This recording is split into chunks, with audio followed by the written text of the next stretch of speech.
Kurla best बस अपघातातील मृतांचा आकडा 7 वर, 49 जण जखमी, चालकावर सदोष मनुष्यवधाचा गुन्हा दाखल, बसचा ब्रेक फेल नव्हता, आरटीओची माहिती.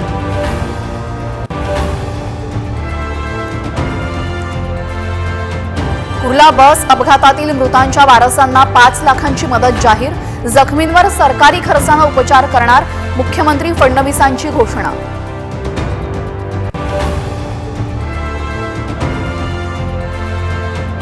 सिंचन आणि सहकारी बँक घोटाळा प्रकरणी अजित पवारांची ईडी चौकशी सुरूच राहणार, ईडीकडून अजूनही क्लोजर रिपोर्ट नाही, साम टीव्हीला सूत्रांची माहिती.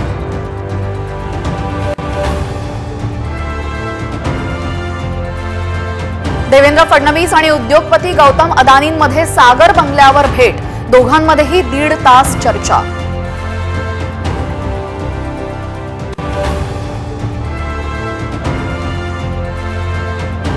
दिल्लीत ईव्हीएम विरोधात कायदेशीर लढ्याची तयारी सुरू, आज शरद पवारांच्या निवासस्थानी बैठक, अरविंद केजरीवाल, अभिषेक मनु सिंघवी राहणार उपस्थित.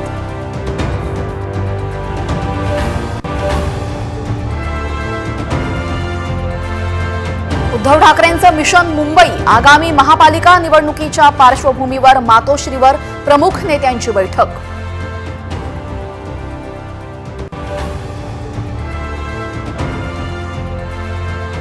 नाशिक जिल्ह्यात कांद्याच्या नावाखाली एनए जमिनींवर बोगस पीक विमा काढल्याचं उघड, एकट्या मालेगावामध्ये 500 हेक्टर बोगस पीक विमा, चौकशी सुरू, बोगस शेतकऱ्यांवर गुन्हे दाखल होणार.